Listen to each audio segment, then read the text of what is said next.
A boy's journey into Roman slavery began in many ways, all of them cruel and heart-wrenching. For countless children, the world could change in an instant, and the innocence of youth was no shield against the harsh realities of the Roman Empire. Roman conquest meant children could be torn from their homes, shackled, and marched away as spoils of war. The thunder of soldiers' boots and the clatter of chains marked the end of childhood for many, as entire villages were swept up and families separated forever. Some were born into slavery, verni, never knowing freedom, their lives defined as property from birth. These children grew up in the shadow of their masters, learning early that their wishes and dreams mattered little in a world where they were seen as possessions. Others were kidnapped by pirates or bandits, vanishing from their families and sold in distant markets. The terror of abduction was matched only by the confusion of being thrust into a world where no one spoke their language, and every face was unfamiliar. The most desperate fate, being sold by one's own parents, forced by poverty to trade a child for survival. For some families, hunger and despair left no other choice, and the pain of separation haunted both parent and child for the rest of their lives. Each path ended the same way, a boy stripped of family, home, and hope, reduced to a commodity. In the bustling slave markets, children stood alone, their fates decided by the highest bidder, their futures uncertain and frightening. He would be marched for weeks, his world shrinking to the soldier's boots ahead and the iron on his wrists. The journey was long and grueling, with little food or rest, and the constant fear of what awaited at the journey's end. Whether by violence, birth, theft, or betrayal, the boy's old life was erased. The memories of laughter, family, and freedom faded with every step, replaced by uncertainty and sorrow. He became a ghost to his past, a nameless figure in the machinery of empire. In the vast cities and grand villas, he was just another pair of hands, his identity swallowed by the demands of his new masters. The journey into slavery was not just a loss of freedom, it was the loss of self. The boy's name, language, and even his memories could be taken from him, leaving only the shell of who he once was. In Rome, a boy's fate could change in a single day, but the consequences lasted a lifetime. For every child who became a slave, the scars, both seen and unseen, would shape the rest of their days, a silent testament to the cruelty of an empire built on the suffering of the innocent. Arrival in a Roman city brought the boy to the slave market, a place designed to erase dignity. Herded into pens, he was washed and oiled, prepared for display like livestock. On the auction block, he stood naked, inspected, prodded, and forced to perform for buyers. A placard around his neck listed his age, skills, and flaws, his humanity reduced to a sales pitch. The market was a cacophony of shouts, haggling, and weeping, the boy's fate decided by strangers' bids. Once sold, he was given a new name, often mocking or generic, and led away as property. The market taught him his first lesson. He was no longer a person, but a thing. His old life was gone. His future belonged to someone else. The humiliation of the sale was only the beginning. After purchase, a slave boy's fate depended entirely on his master's whims. From the moment the transaction was complete, his life was no longer his own, and every aspect of his future would be dictated by the desires and moods of those who now owned him. Many were sent to the countryside, condemned to brutal labor on farms or sprawling estates. There they toiled from sunrise to sunset, enduring long days of backbreaking work, meager rations, and the constant threat of violence from overseers. The fields were unforgiving, and the boys often grew up knowing little but exhaustion and fear. Others, chosen for their intelligence, quickness, or appearance, became house slaves. These boys served at lavish banquets, ran errands through bustling Roman streets, or attended to their master's personal needs. The work was less physically demanding, but it required constant vigilance and obedience. Domestic life offered better food and sometimes a warmer place to sleep, but privacy was non-existent. Abuse, whether physical, emotional, or even sexual, was always a risk, lurking behind every command or glance from the master or mistress. Some boys were trained as apprentices to skilled craftsmen, potters, blacksmiths, or scribes.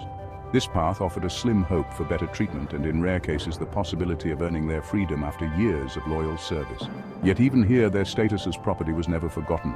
The strongest and most physically gifted might be sent to gladiator schools, where they were forced to train and fight for the entertainment of the masses. Each day, their lives hung by a thread, and survival depended on skill, luck, and the whims of the crowd. The most beautiful or striking boys were often exploited for their bodies, suffering in silence and forced to endure the desires of those in power. Their pain was hidden behind closed doors, their voices rarely heard. Each path was a different kind of prison, shaped by the needs, ambitions, and desires of the free citizens who controlled their destinies. No matter the role, the boy's life was not his own, and every day brought new uncertainties. Whether in the fields, the home, the workshop, or the arena, the boy's existence was defined by servitude. Dreams of freedom or happiness were distant, often fading with each passing year. Every day was a negotiation between survival and submission, a delicate balance between obeying orders and preserving a sense of self. Even the smallest mistake could bring harsh punishment. The system offered little mercy and no guarantees. Kindness was rare, and cruelty was common. For most, hope was a distant dream, a faint light barely visible through the darkness of their reality. For most, hope was a distant dream, something spoken of in whispers or remembered from a life before bondage. In Rome, a slave's fate was as unpredictable as it was unforgiving. Each day could bring a new master, a new task, or a new hardship, reminding every slave boy that in this world, their fate was never truly their own. For a house slave like Lycastus, each day began before dawn, when the city was still cloaked in darkness and silence. His day ended long after the last lamp was extinguished. He woke on a thin straw mat, his body stiff from yesterday's labor, sharing a cramped, airless room with other servants, and moved silently to light the household's lamps, careful not to disturb anyone before the household stirred. His duties were endless, ranging from preparing his master's clothes with meticulous care to running errands through the bustling city streets and attending public rituals, always at someone else's command. In the city, he navigated crowds, always alert, always invisible, blending into the background as if he were part of the scenery. Afternoons brought new demands, reading aloud to his master, serving at the baths, or anticipating every need before it was spoken, always on edge because mistakes brought swift, sometimes harsh, punishment. The evening meal was a whirlwind of activity, serving food, refilling wine, clearing messes, and responding instantly to every command, all while remaining unseen, never drawing attention to himself. Only late at night did Lycastus return to his mat, exhausted and numb, his mind dulled by fatigue and repetition. There was no time for his own thoughts, no space for dreams or hopes, no moment of rest. The routine was relentless, a never-ending cycle that left no room for mistakes or mercy. His life was a cycle of service and fear, each day blurring into the next with no sign of change. Each day was a repeat of the last, with no end in sight, no hope for freedom or relief. For Lycastus, routine was both his means of survival and the prison that held him captive, shaping every moment of his existence. Punishment was a constant threat for Roman slaves, enforcing obedience through fear. Small mistakes, spilled wine, slow responses could mean a slap or worse. Serious offenses brought the whip, branding, or even death. A runaway might be marked forever. The master's power was nearly absolute, with few legal limits. Extreme punishments, imprisonment, crucifixion served as warnings to others. Violence shaped every action, teaching caution and subservience. Fear was a daily companion, breaking the will and crushing hope. The system was designed to erase resistance and enforce total control. A slave's body was a canvas for pain, a lesson in ownership. Roman law saw the slave as property, not a person. Legally, a slave was a thing, res without rights, grouped with animals and land. He could not own, marry, or testify. His unions were temporary, his family at the master's mercy. Injury or death brought compensation to the owner, not justice for the victim. Children of slave mothers were born into bondage, perpetuating the cycle. The law gave masters near total control to buy, sell, punish, or bequeath slaves at will. Even reforms to curb cruelty changed little. The slave remained a tool, an instrument that speaks. This legal framework underpinned Roman society and its economy. Millions lived and died as property, their humanity denied by law. The distinction between person and thing was the foundation of Roman power. The deepest wounds of slavery were psychological, loss of name, language, and self.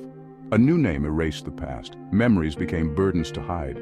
Survival depended on pleasing the master, creating a twisted bond of fear and dependency. Some slaves dreamed of freedom. Manumission was possible, but rare and mostly for the skilled or favored. Most never escaped. Their lives were short, marked by malnutrition, disease, and violence. The average slave died young, forgotten, and unmourned. Even the freed carried the stigma of their past. Slaves were the invisible foundation of Rome, their suffering the price of its glory. Their stories were lost, their youth stolen. The empire's greatness was built on their broken lives. In the end, they were the silent cost of Roman ambition.